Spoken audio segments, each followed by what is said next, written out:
still of the night, I think of you. My heart beats with every thought of you. You're the one I can't let go. In your arms I find my home. Love, sweet love, it's you I'm dreaming of. Every moment with you feels like a gift from above. He laughed, and she wondered how he could find the strength to laugh over this, to get over this, and accept it to the point that he could actually laugh about it. Helen wanted to take a swing at Pat, and she had guts to come to his house and boss him around. By the time I was 10, I was more experienced than any adult male in the world, but I hated it. I hated that my life was different from the boys I played ball with. I hated it because I didn't have enough time to play football as I would have wanted. One fateful day, I had gotten home from playing football, and I had to sit outside because my mother had a customer inside. She came out a short while later and asked me to go in. I wanted to refuse. I hadn't realized she had someone waiting for me, or I would have escaped somehow. But I also knew the beating I would get. So reluctantly I went inside, hoping it was one of the girls I actually liked. To my surprise, it was a man. No. No. Helen exclaimed again. I don't want to hear any more, Chuck. I have heard enough. I don't want to become a murderer. Because I can at this point kill your mother. You wanted to hear the good part. The good part had a catalyst, Helen. Rose didn't just appear to me, we met somehow. You see, I knew of lesbianism, seen it happen before my very eyes in the brothel, and have heard of such men. So I fought the man. Luckily my mother did not lock the door. She had thought that I would take it as business as usual. I made my escape, coupled with the fact that the man was high and drunk. I ran and ran, wanting nothing but to put so much distance between me and the man, but more especially my mom. I ran into the express. The blaring horns and tire screeches didn't stop me. Then I crashed into one. I woke up in the hospital. Rose was hovering over me with a doctor. I fought the doctor like a hellion and tried to escape. Then I got a good look at Rose and stopped. I have never seen a woman so beautiful, clean, and then she smiled at me. I just stared at her. I fell in love with her, as she wrapped her hands around me and kept whispering to me that it would be all right. Helen smiled because Rose had the same effect on her the first time she had met her too. You should have seen Rose's face when the doctor diagnosed me with several STDs and some evidence of physical abuse. At first, I had refused to tell them anything about my mom because I didn't want them to take me back. Then I promised Rose I would tell her my story if only she promised she would not take me back, but would let me leave in peace. She agreed, and I told her, if the evidence of my story was not written all over me, I guess she wouldn't have believed me.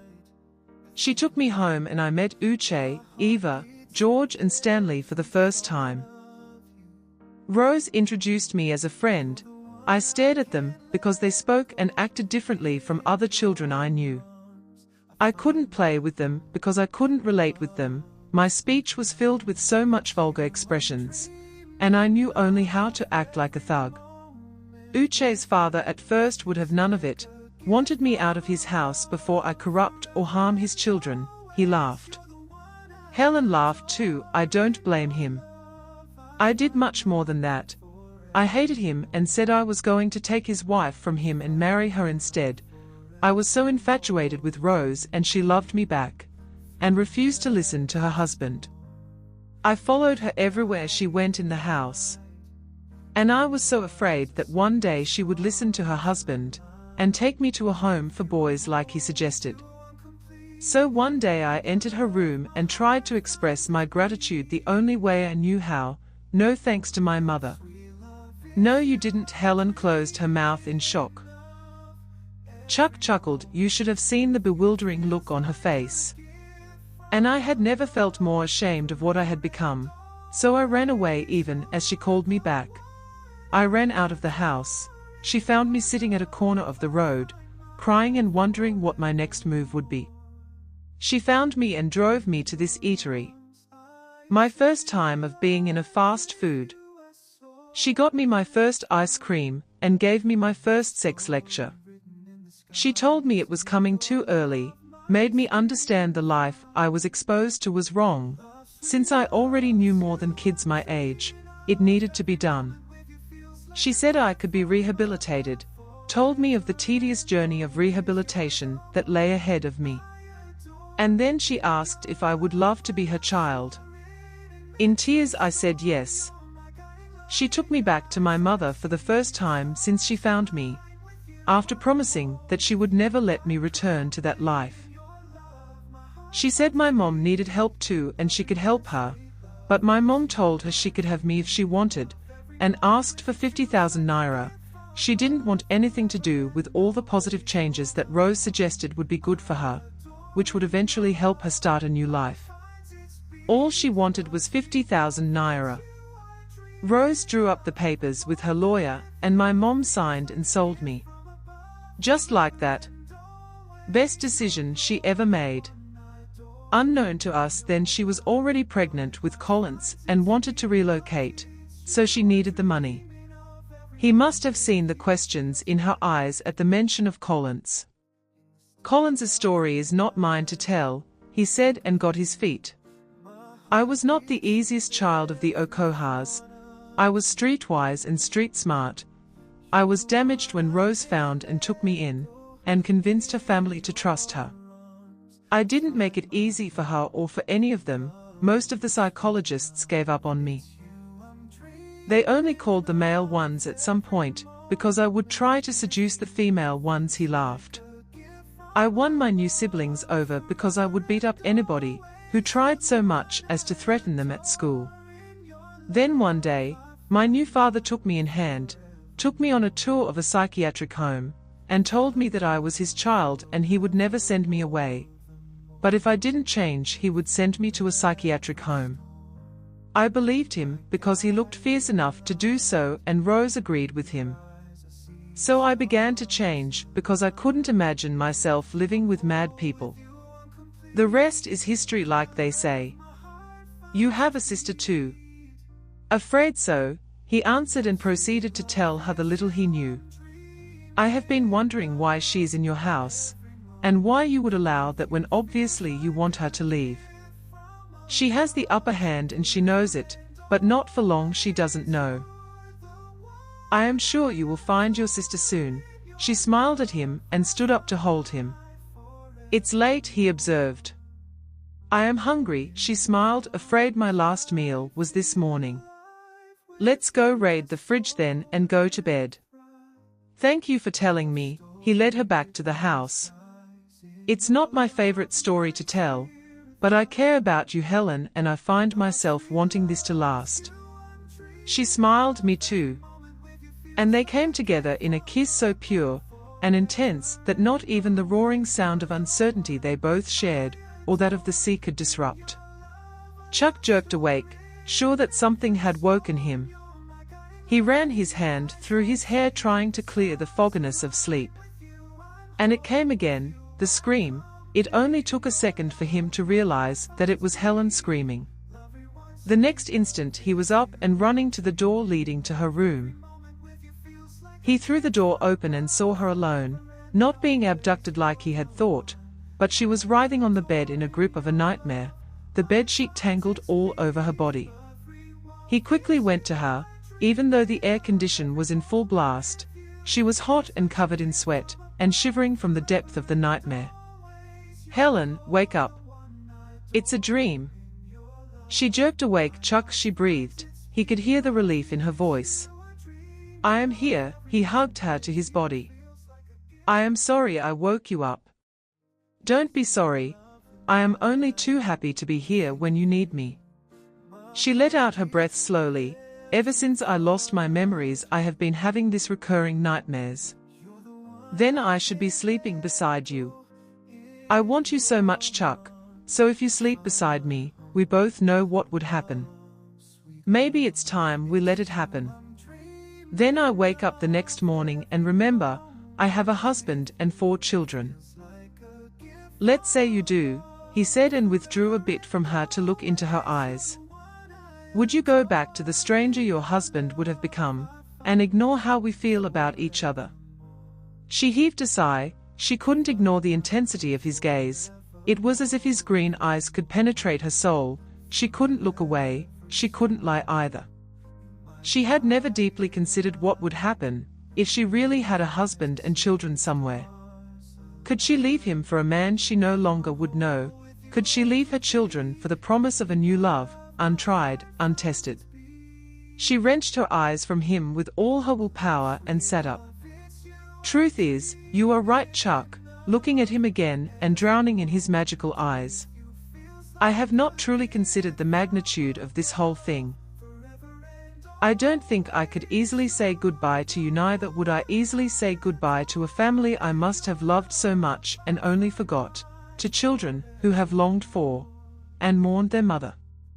It's a huge complication, and we cannot complicate it any further by sleeping together till I remember at least.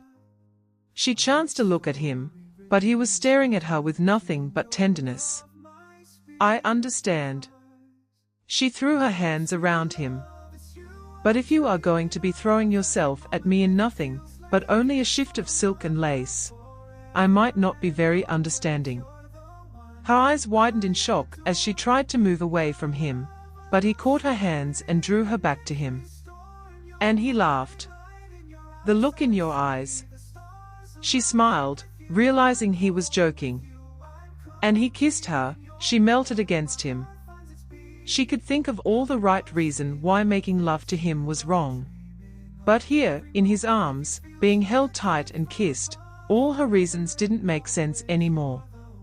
In his arms, it didn't matter what kind of life she had before, nothing could come between a feeling so very powerful and magical. It didn't matter whose she was before, by the mere touch of his lips, she knew whose she was then, and there was nothing powerful enough to make her give him up or say goodbye. Then it dawned on her that it wasn't just fear of a former life she didn't remember that was stopping her, it was fear of a life she couldn't foresee. In all his confession of how he felt about her, he had never said he loved her. And without that, there was no how she could know if he would stand beside her, no matter what and who she remembered. So engrossed was he in the kiss, he knew he could easily persuade her if he wanted to, so what was stopping him? Yes, he wanted to respect her wishes, but it was much more than that, he realized. Try as much he couldn't ascertain the extent of his feelings for her or hers for him. She was delicate and vulnerable at this point in her life, and the last thing he wanted was to hurt her or get hurt himself. If what they have was not strong enough, how would they survive whatever obstacle the recollection of her memories would and could throw at them? Slowly he ended the kiss and stared her.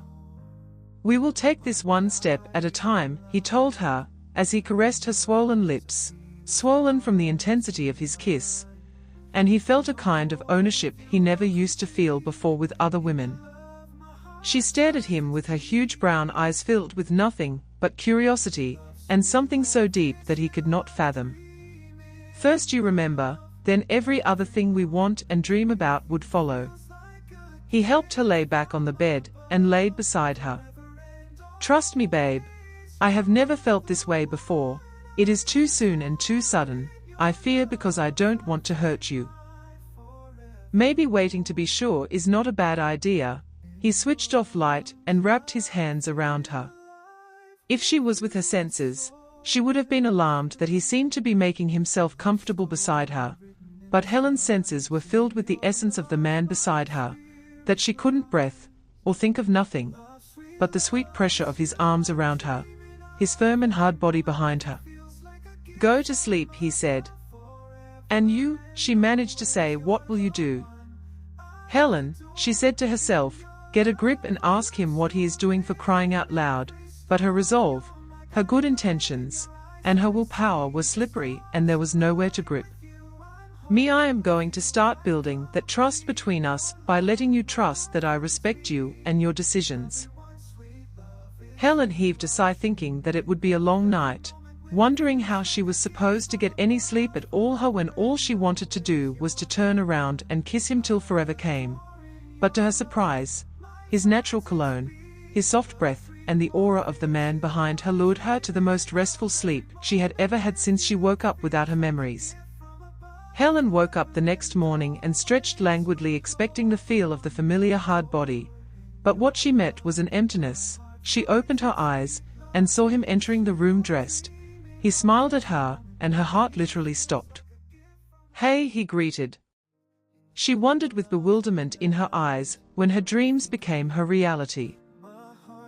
Who would have ever thought that she would spend the whole night with Chuck Obi, the man of her dreams, kissed at interval wherever his mouth could reach, her shoulder, her head, her neck, and those kisses she had felt even in her sleep, basking in the knowledge that she was cared for if not loved. No wonder women fell over themselves for his attention. It wasn't just for the handsome face, his wealth or fame. It was the way he loved his women. Penny for your thoughts. It didn't occur to Helen to lie, to hide her feelings a little bit, to prevent the heartache that might follow if she gave her all to him. No, it didn't, because when the love of your life is looking so fresh from a shower like the sunrise early in the morning, after a night of raging storm, there was nothing he would ask and you wouldn't give. I was thinking of how, and when my dreams became my reality, she smiled at him. He chuckled, he leaned forward and kissed her, and as usual she melted against him. "Feel good," he murmured when he ended the kiss. Like the sunrise after a night of raging storm. And for the first time Helen saw what it looked like for Chuck Obi to be shocked, and he threw his head back and laughed. "You are amazing," he said. "I have my moments." "Where are you off to this early?" "I have this tedious meeting with my father and brother, with everybody." "Is everything all right?" "Yes, it is just a business meeting, financial end of the year." She looked at his attire and laughed. "My dad is used to it." He confessed he knew it wasn't everything he would eventually cure me of. "Besides, I have a reputation to maintain." "Billionaire, playboy, prince charming," she smiled. He laughed again. "Which exactly am I?" "Take your pick. If your intention is to make hearts flutter, you got it." My pity for all the interns and secretaries that would be present at the meeting. There is only one heart I am interested in fluttering now, babe. I don't want to be late. You will see NMA today. And just like that, the moment was broken and reality intruded. She realized she might actually lose her best friend today, not just NMA, but everyone. Not Chuck, her mind whispered. And truth be told, shouldn't his reaction be all she should care about? It wouldn't be the same thing, she said silently. Her relationship with Chuck would not be the same if she lost NMA and her friendship. At that point she wasn't sure of what she was going to do. She wasn't sure she would tell her just yet. "I didn't mean to bring up an uncomfortable thought, neither am I going to force you to do what you are not yet ready for, but the more you let it ride, the worse the confession, and then I would be roped into the secret." She nodded. "I understand. Not that I would not hold a secret for you, but you and I know that this is a very complex situation, and if there are people after you, they might try at your workplace. NMA needs to know. The more reason I should leave. I will never forgive myself if anything happens. The more reason you should let them know. Let them make the decision whether to stay away or look for better ways to protect themselves." He made sense, but Helen couldn't get past her fears, so she did the best thing she could think of to stop him from insisting. She nodded and smiled. "I have attached a security detail around you. You will be safe. I want to do the same for everyone, but I can't do that without questions." He kissed her and left her with that alarming thought. In the still of the night, I think of you. My heart beats with every thought of you. You're the one I can't let go. In your arms I find my home. Love, sweet love, it's you I'm dreaming of. Every moment with you feels like a